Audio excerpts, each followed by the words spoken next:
In Hollywood, there is this incredible advancement of technology, complacent with the situation that the actors need to sacrifice their mental and sometimes even physical health. But when you look at camera work, you don't expect cameramen to die, that there's a way of being really intense and really, really clear, but for the actor also really safe.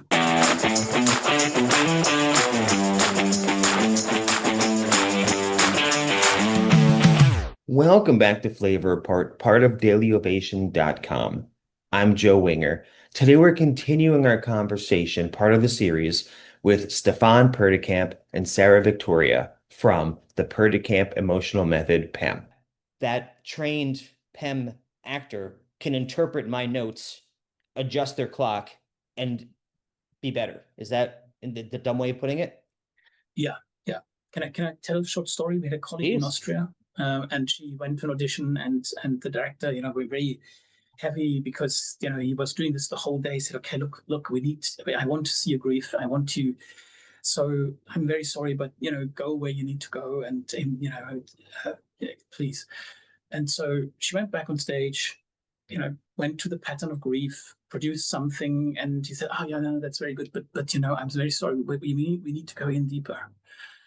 And she said, "Yeah, okay." So went back, switched on, more energy, did bigger movements, and they, he sat there pale and shocked that it just happened like that, and it dialed up just the way he wanted, and his sentence was, "My God, what did you see?" And she said, You sat there, so she didn't imagine anything. She didn't need to go somewhere. She heard his will and knew which dial to use and produced the result.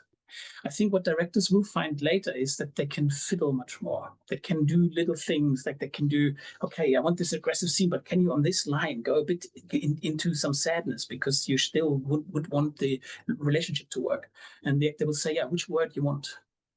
I think what I'm currently most astonished by is, and I'm sure you've heard Hollywood stories of the past where an actor and actress might call the director a madman or crazy, or, even whether it's actual physical juggling around or certainly mental, psychological. And I think something we're learning today based on what you're sharing is they can now achieve those incredible moments, but not with any of the madman traumatic ways of the old stories of the 50s, the 60s, 70s, unfortunately more even more recently. But we've all heard stories that they had to almost get psychological warfare to get somewhere, and now we can have that same result, but as you keep saying, in a sane, healthy way. Yeah.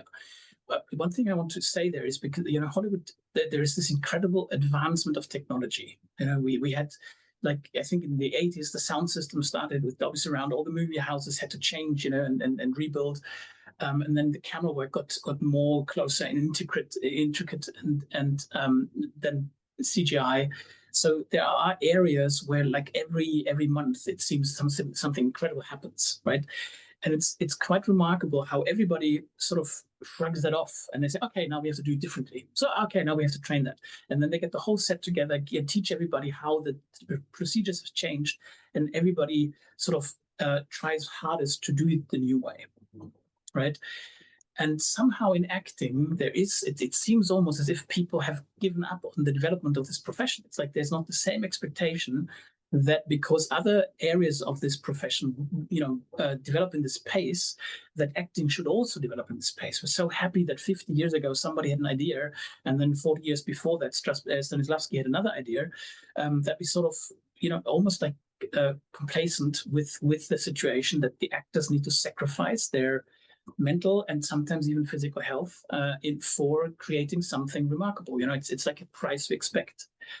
But when you look at camera work, you don't expect cameramen to die just because they fly a helicopter backwards with a remote controlled camera on it, which creates the most amazing flying scenes. There's no expectation that any of these people are in danger, right? And this is what I would like to contribute if people are interested, that there's a way of being really intense and really, really clear, but for the actor also really safe.